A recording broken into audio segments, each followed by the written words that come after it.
Welcome back mga kaaldab. Ang pag-uusapan po natin ngayon, itong mga maiinit na mga kaganapan po sa social media.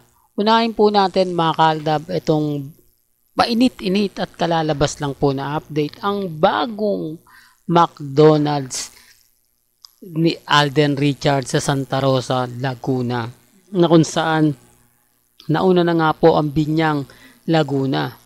2019, ginawa ang Binyan. Ngayon, 2024 naman, dito naman po sa Santa Rosa, Laguna, na walang pinagkaiba nga po kay Maine Mendoza, na kung saan kumbaga, kumpletos na mabubuo niya na ang napakaraming McDo sa Bulacan. Di po ba? Speaking of Maine Mendoza, ito naman po yung mga maiinit na issue. Ito po yung pinaka-latest post ni Congressman Arjo na namimigay nga po ng relief goods para nga po sa nasalanta ng bagyong Karina.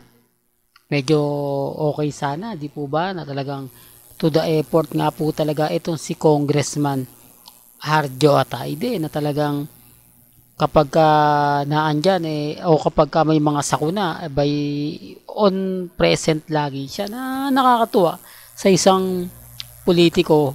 Masaya para sa mga nabibiyayaan niya. Kaya lang syempre hindi may iwasan ng iba na hanapin nga po si Mengay, na kung saan nga po naandito nga po si Mengay sa Itbulaga na naglalaro pa ng bara. Medyo kinu-question po ito.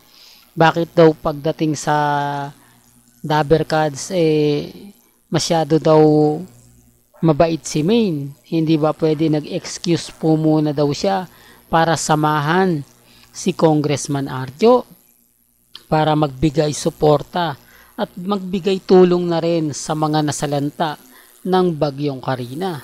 Medyo kung titignan nyo yung mga komento, hindi po ba parang oo nga no, Mr. Destiny, kasi araw-araw naman ang Itbulaga.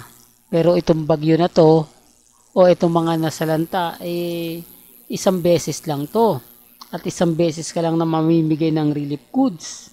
Di po ba? Bakit hindi nga naman siya sumama kay Congressman Arjo? Parang binabaliwala niya lang si Congressman Arjo. Parang mas may priority pa ang legit Dabercads. Di po ba? Gayong kailangan siya ng asawa niya dahil siya nga po daw isang first lady ng District 1 sa Quezon City.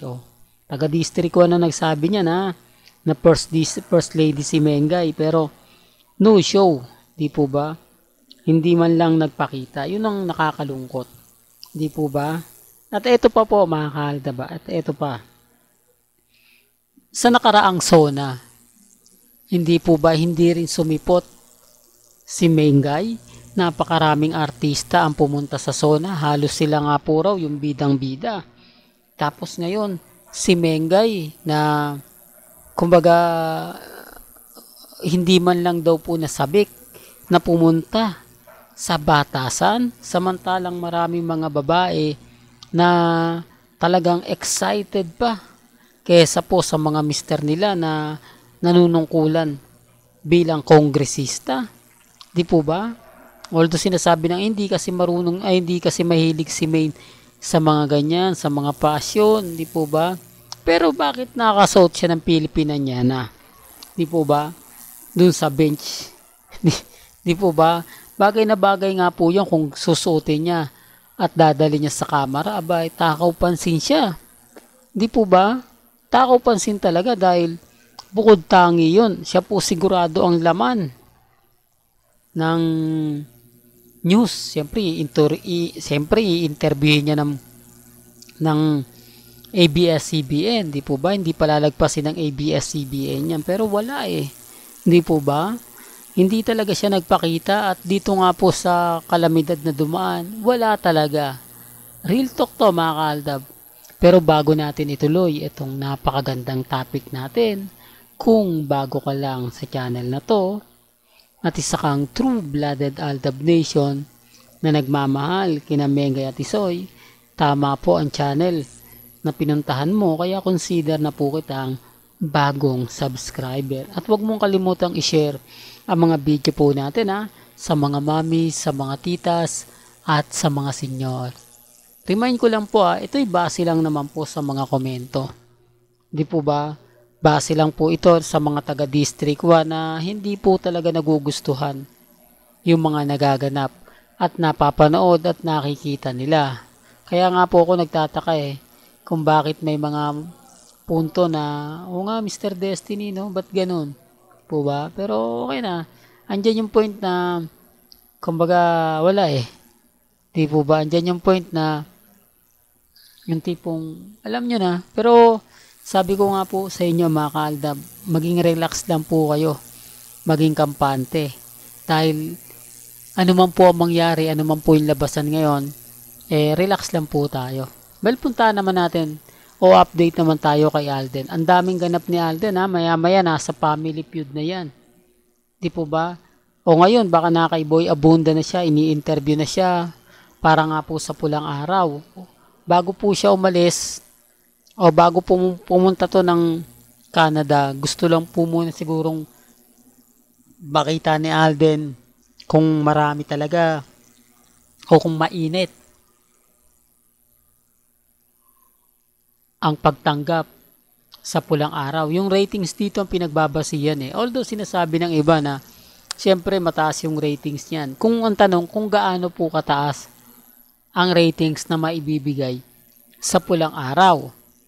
Bukod sa ratings na kumbaga pinalabas sa bagay, mga bigating artista rin yan Sila rin naman naglalaban sa ratings nung una. Di po ba? Yung kumbaga teleserye na kung saan nga po ang baba ng ratings ni Alden Richards. Pero nung una mataas, di po ba? Pero sa bandang huli hindi na siya nakahabol. Kumbaga lagi siyang pangatlo. Baka dito daw marami kasi kasama niya rito sila Barbie Fortesa, sila Dennis Trillo, di po ba? At yung issue nga po sa kanila ni Sanya, talagang matindi raw po yung mga kissing scene na mapapanood. Talagang grabe, di po ba? At syempre hindi rin mawawala yan sa Hello Love Again. Marami kasi nagtatanong, nako kami naman pagkadating ni Alden sa Canada, sigurado na maraming nakakilig moments na magaganap at mangyayari. Biruin mo, 3 weeks po si Alden. Remind ko lang si Alden lang po ang 3 weeks. Si Catherine uuwi ito sa Pilipinas, baka 1 week o kaya 1.5 week na andito na po yan. Dahil nga po may nag-aantay, di po ba? Pero kay Alden Richards naman hahabol po. O baka nauna na nga po ngayon si Mengay dahil wala naman pong ganap, walang update. Di po ba? Dahil hindi naman po kasama ni Congressman Arjo. Ibig sabihin lang nun, may ibang lakad, di po ba? O baka nasa bahay lang. Pero gaya na sinabi ko, wala naman po kasing anak si Maine. Di po ba? Walang batang nag-aantay sa kanya. Walang batang nag-aantay sa bahay nila ni Congressman Arjo. Sigurado yun. Di po ba? Nandun siya kila Bebe Teo. Kaya nga po sabi ko sa inyo na hindi nga po makita kung ano nga po ba talaga yung pinaka-latest, pinaka-mainit. Di po ba? Tapos sila pa po yung affected. Sila yung laging galit na kapag sinasabihan natin maglabas kayo ng mga ganito ganyan, wala naman po sila maipakita. Dito marami na naman magagalit sa akin, sasabihin masyado ko daw pong pinapangunahan kung ayaw nga po naman ni Mengay, walang magagawa si Congressman, baka talagang sobrang busy. Madali naman po kumbaga kung yun po yung sasabihin nila, okay lang naman. Kumbaga hindi naman natin pinipilit yun Kaya lang syempre yung mga tao kino-question. Di po ba? Na ang Itbulaga araw-araw nga po. Pero ang pamimigay ng relief goods, hindi naman po yan araw-araw Di po ba? Real talk. Kaya lang syempre, gaya ng pinapaliwanag ko dito po sa channel ni Mr. Destiny, wala pong pilitan. Kung ano lang po yung paniniwala ninyo, nire-respeto ko po yan at ginagalang. Well, hanggang dito na lang po ang ating latest updates. Kaya kung gusto mo ng pinaka-latest at sariwang update, abay tumutok lang po kayo dito po sa channel ni Mr. Destiny para updated po kayo sa mga latest at sa mga bagong video po na ilalabas po natin maya-maya lang. Hanggang sa muli, salamat po sa panonood at pakikinig.